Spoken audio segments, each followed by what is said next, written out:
गरीब जुड़वा बहनों की जादुई रसोई। ओम सूर्याय नमः।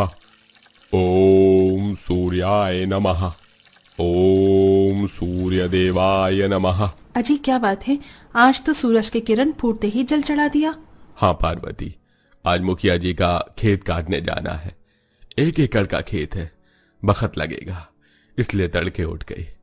रिंकी, पूजा, बिटिया, जल्दी से रोटी पानी तैयार कर दो ताकि मैं खाकर निकलूं। तभी दोनों गरीब जुड़वा बहनें अपने खाली रसोई को देखकर चिंता जताते हुए कहती हैं, रिंकी, हम पिताजी को क्या खिलाएंगे? आज तो सबसे बुरा हाल है रसोई में, जरा भी राशन नहीं बचा है। पूजा, डिब्बे में इतना आटा तो लगा होगा जिससे बाबा के लिए 2 ही रोटी बन जाए। पिताजी को बिना खाए भी तो नहीं भेज सकते। दोनों बहनें राशन के डिब्बे टटोलने लगती हैं जिसमें बहुत थोड़ा आटा था। इससे काम बन जाएगा, माँ पिताजी के लिए तो रोटी बन जाएगी, बाकी हम दोनों अपने लिए कुछ बाद में देख लेंगे। रिंकी जल्दी से चूल्हा जलाकर रोटी बनाना शुरू कर देती है। तभी रसोई के कमजोर और काफी धंसे हुए होने की वजह से छत से मिट्टी झड़ती है।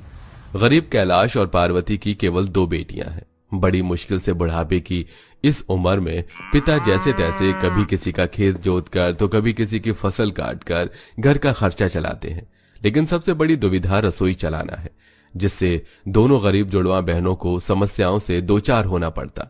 उन्हें खुद हाथ चक्की में गेहूं पीसना पड़ता, रोज ईंधन की लकड़ियां लाने के लिए कोसों दूर जंगल जाना पड़ता, और बरसात का मौसम उनके लिए सबसे ज्यादा दुखों से होकर गुजरता था, क्योंकि उनकी रसोई पूरी की पूरी मिट्टी की बनी हुई थी, जिससे बारिश में हर साल उनके छत की मिट्टी बह जाती और पानी टपकता। पूजा थाली में एक अचार की फांक के साथ रोटियां परोसती है। ये लीजिए पिताजी, सब्जी थी नहीं इसलिए अचार रख दिया है।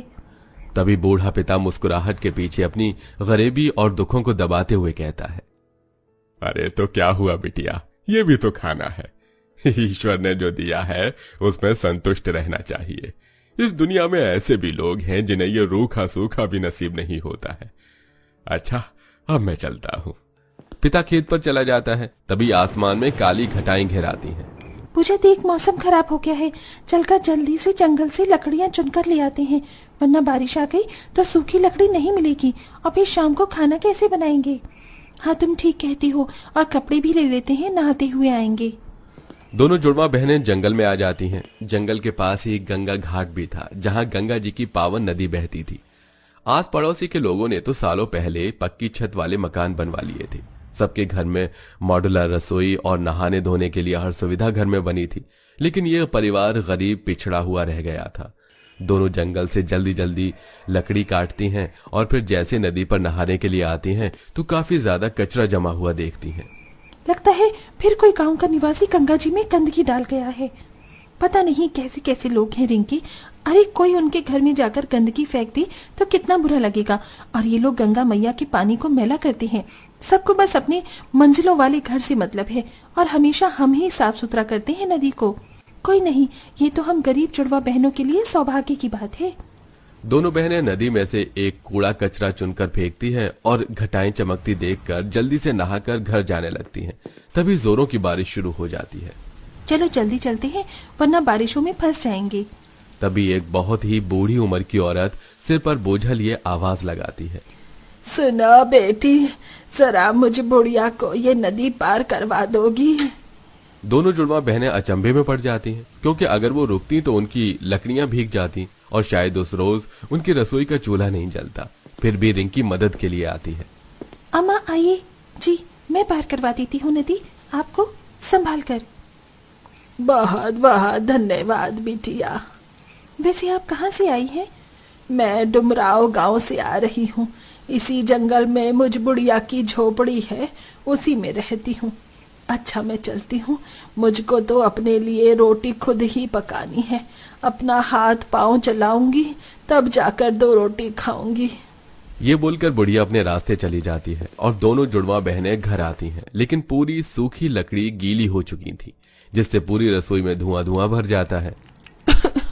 अरे तुम दोनों बहनें क्या बना रही हो? पूरे घर में धुआं मच गया, ठीक से आंच जलाओ। माँ हम कब से जतन कर रहे हैं, लेकिन लकड़ी इतनी गीली है कि आंच नहीं पकड़ रही। गीली लकड़ी पर बेचारी गरीब जुड़वा बहनों को खाना बनाने में काफी कठिनाई होती है और सब साथ मिलकर खाते हैं। तभी पूजा को बुढ़िया की सूरत झलकती है। क्या हुआ लाडो, तू खा क्यों नहीं रही? बाबा, हमको रास्ते में एक अम्मा मिली थी, बड़ी बुजुर्ग थी। हम सोच रहे थे 2 रोटी उन्हें हम ही बना कर दे दें। ये सुनकर पार्वती ने कहा, अरे एक तो तुम्हारे पिता की कमाई धमाई नहीं, हमारा पेट ही मुश्किल से पल रहा है, और जिस दिन काम नहीं होता उस दिन दाने दाने के लिए तरसना पड़ता है। फिर तुम दोनों की शादी भी करवानी है। पर माँ, तुम ही तो कहती हो कि हर इंसान अपनी भाग्य की रोटी खाता है। हम अपने हिस्से से दे देंगे उन्हें रोटी। दोनों जुड़वा बहनें अपनी गरीब रसोई में अब बुढ़िया के लिए रोज रोटी बनाती, और जब ईंधन के लिए लकड़ी लेने जाती तो उसे देने जाती, अक्सर उसे नदी भी पार कराती। अरे वाह, तुम दोनों जुड़वा बहनों के हाथों की रोटी तो बड़ी मीठी है, एकदम अमृत जैसी। बड़ाई सुनकर उनकी आंखें भर आईं और दोनों घर लौट आईं, मगर उस दिन उनका चूल्हा बारिश में भीगने से टूट जाता है, जिससे वो हताश हो जाती है। चूल्हा तो टूट गया, अब क्या होगा? पता नहीं पूजा, भगवान एक न एक दुख हम जुड़वा बहनों की रसोई में क्यों ही देता रहता है। अम्मा तो हम दोनों का इंतजार कर रही होंगी कि हम खाना लेकर कब जाएंगे। फिर चलो अम्मा के पास चलते हैं, उन्हें बता देंगे तो अपने लिए भोजन तो बना लेंगी वो। फिर दोनों बुढ़िया के घर आती हैं और सारी घटना बताती हैं। तभी बुढ़िया अपना चूल्हा उन्हें देती है। ये लो बिटिया, ये मेरा चूल्हा तुम रख लो, तुम दोनों ने इतने दिन मुझे खिलाया इसीलिए ले लो। फिर अम्मा आप कैसे खाना बनाओगी? मैं अपने लिए नया चूल्हा बना लूंगी। जाओ कुशल से चली जाओ, भगवान तुम्हारे सब दुख और कष्ट दूर करने जा रहे हैं। दोनों जुड़वा बहनें वो चूल्हा लेकर घर जाने लगी। बुढ़िया मनी मन मुस्कुराते हुए गायब हो जाती है और झोपड़ी भी जाने कहां ओझल हो गई।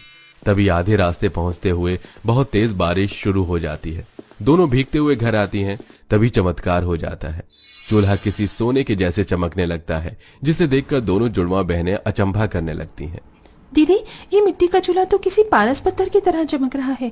मेरी तो कुछ भी समझ में नहीं आ रहा। मैं भी यही सोच रही हूँ, कुछ बनाकर देखते हैं, पर घर में तो राशन पानी भी नहीं है। तभी पूरी की पूरी रसोई घर अनाज से भर जाती है, जिसे जुड़वा बहनें और भी ज्यादा ताज्जुब करने लगती हैं। दीदी देखो, हमारी रसोई में कितना अनाज है। लगता है ये चूल्हा आम चूल्हा नहीं, जादुई चूल्हा है।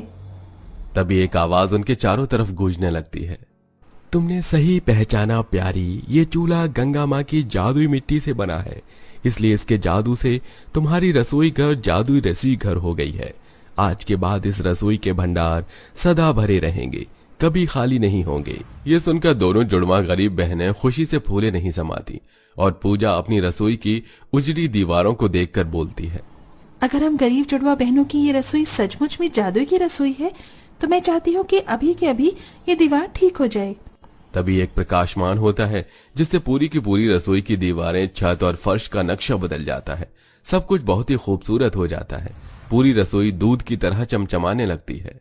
देखो हमारी रसोई का फर्श देखो, कैसी दूध जितना उजला है। अब हमको मिट्टी में नहीं लीपना पड़ेगा और न ही चूल्हे का धुआं झेलना पड़ेगा।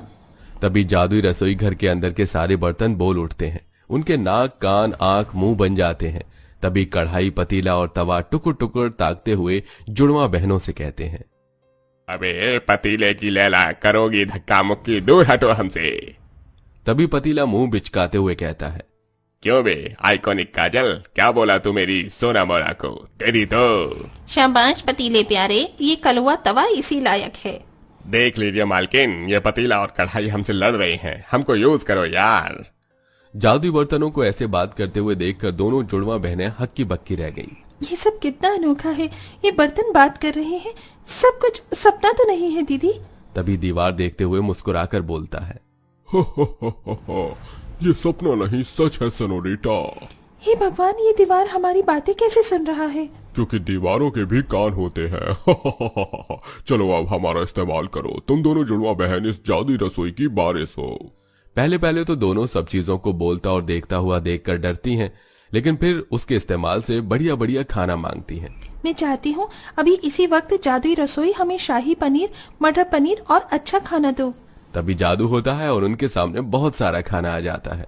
अरे वाह, आज तो दावत हो गई। चलो दीदी, सब साथ मिलकर खाते हैं, मेरे मुंह से तो लार टपक रही है। फिर दोनों जुड़वा बेटियां अपने गरीब माता पिता के साथ उस दिन अच्छे से खाना खाती हैं। पिताजी और लीजिए ना।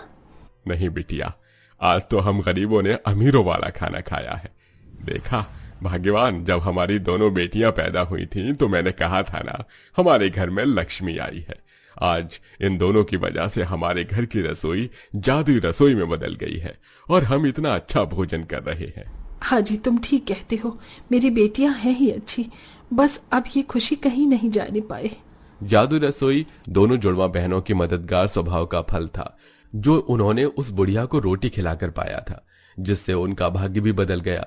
जिसके बाद वो अंत में अपने जादुई रसोई का प्रयोग करके ढाबा चलाने लगती हैं और स्वादिष्ट खाना बेचकर पैसे कमाकर पक्के छत वाला घर बनवाती हैं।